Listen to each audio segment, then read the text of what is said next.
다 같이 사도신경으로 신앙 고백하심으로 1월 9일 화요일 아침 예배를 하나님께 드립니다. 나는 전능하신 아버지 하나님 천지의 창조주를 믿습니다. 나는 그의 유일하신 아들 우리 주 예수 그리스도를 믿습니다. 그는 성령으로 잉태되어 동정녀 마리아에게서 나시고 본디오 빌라도에게 고난을 받아 십자가에 못 박혀 죽으시고 장사된 지 사흘 만에 죽은 자 가운데서 다시 살아나셨으며 하늘에 오르시어 전능하신 아버지 하나님 우편에 앉아 계시다가 거기로부터 살아있는 자와 죽은 자를 심판하러 오십니다. 나는 성령을 믿으며 거룩한 공교회와 성도의 교제와 죄를 용서받는 것과 몸의 부활과 영생을 믿습니다. 아멘.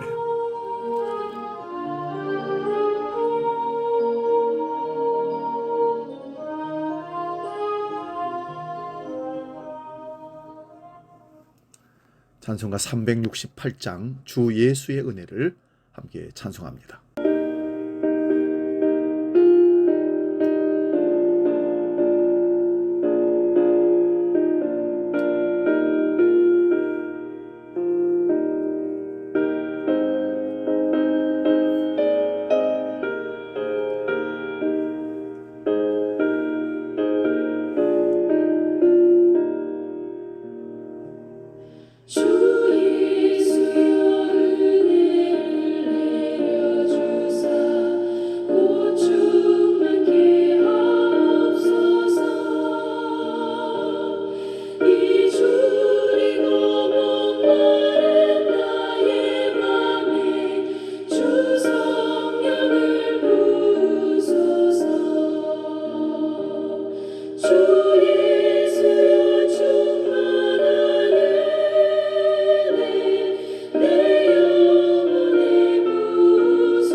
오늘 우리에게 주시는 하나님 말씀은 구약성경 사무엘하 21장 10절에서 14절까지 말씀입니다.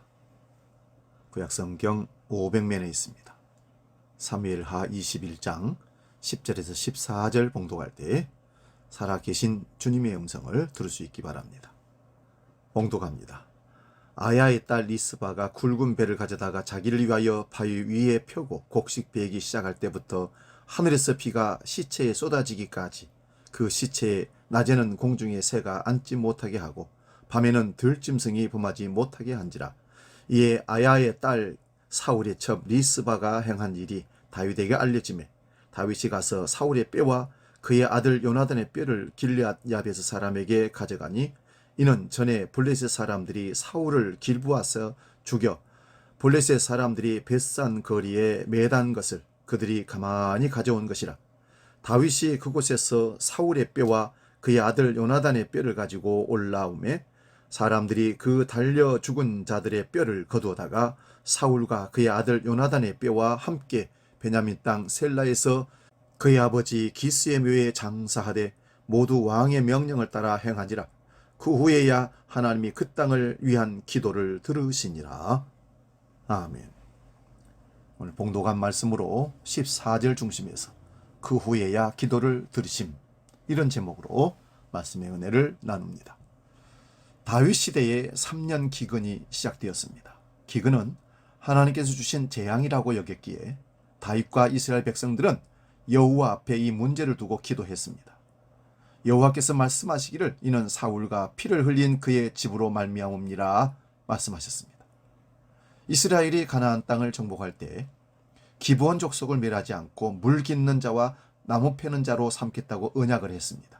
그리고 그들은 베냐민 족속과 함께 기거했습니다.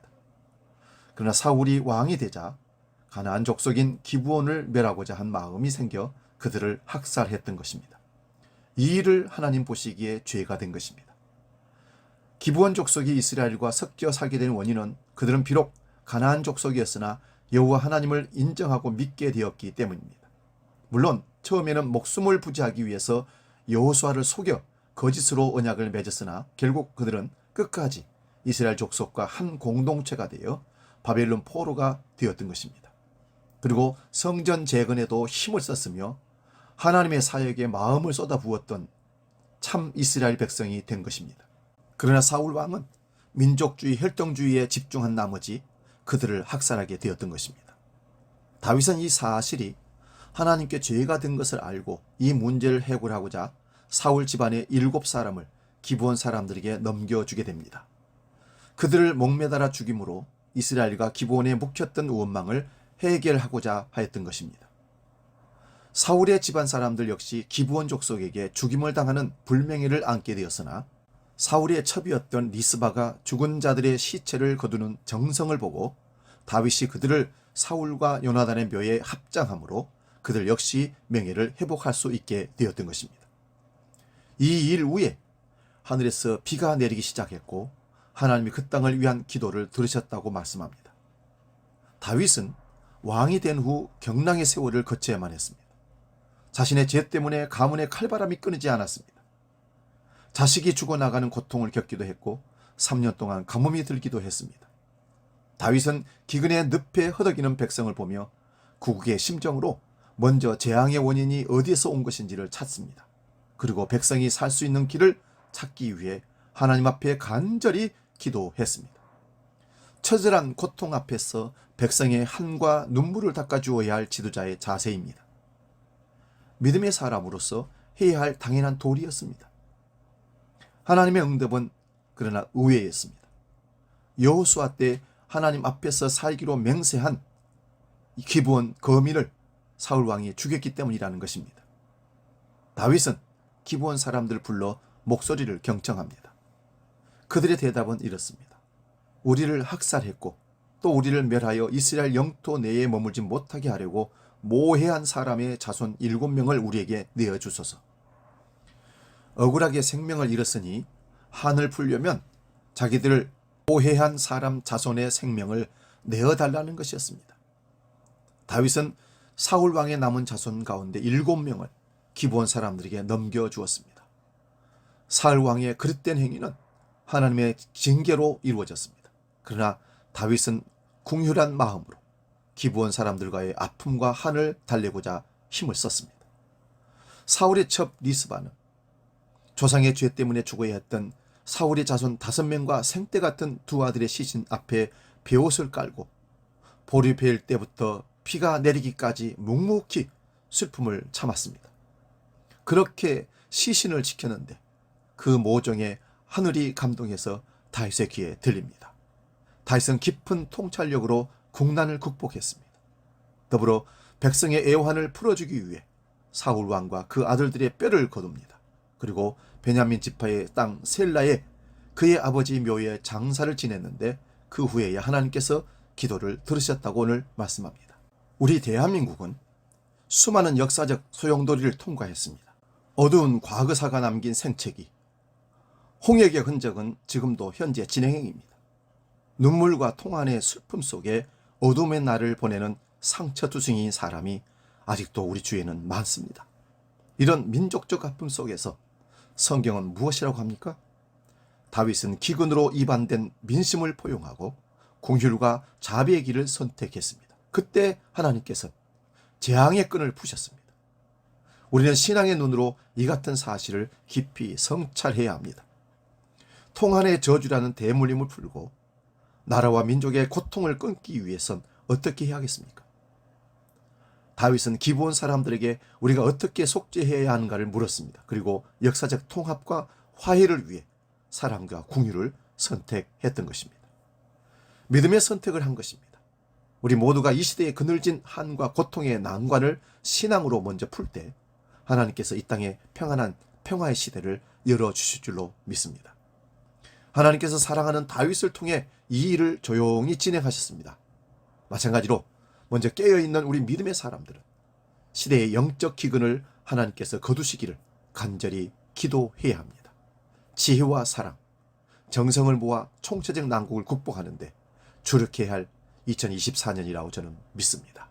더 이상한 분란과 더 이상의 아픔과 고통이 없는, 그래서 화합하고 온 국민이 하나 되는 역사를 만들어가는 것을 우리 믿음의 사람들의 기도를 통해서 체험케 해달라고 기도해야 할 줄로 믿습니다. 기도하겠습니다. 아버지 하나님, 산적한 문제를 다 해결하고 하나님께 나아가고 기도했을 때 그 후에야 기도를 들으셨다고 오늘 성경은 말씀합니다. 우리가 해야 할 바를 하지 않고 하나님께 기도 들어달라고 기도한다는 자체는 얼마나 잘못된 무식한 기도인지, 우리가 하나님 앞에 마땅히 서고 용서할 걸 용서하고 사랑할 걸 사랑하고 섬길 걸 섬기고 버릴 것을 버리고 하나님께 나아가서 기도할 때 그 후에야 하나님은 기도를 들으신다는 사실을 깨닫고 날마다 주님 앞에 나아가기에 부끄럽지 않는 성실함으로 우리를 세워주시고 인도하여 주시옵소서. 주기도로 기도합니다. 하늘에 계신 우리 아버지, 아버지의 이름을 거룩하게 하시며 아버지의 나라가 오게 하시며 아버지의 뜻이 하늘에서와 같이 땅에서도 이루어지게 하소서. 오늘 우리에게 일용할 양식을 주시고 우리가 우리에게 잘못한 사람을 용서하여 준 것 같이 우리 죄를 용서하여 주시고 우리를 시험에 빠지지 않게 하시고 악에서 구하소서.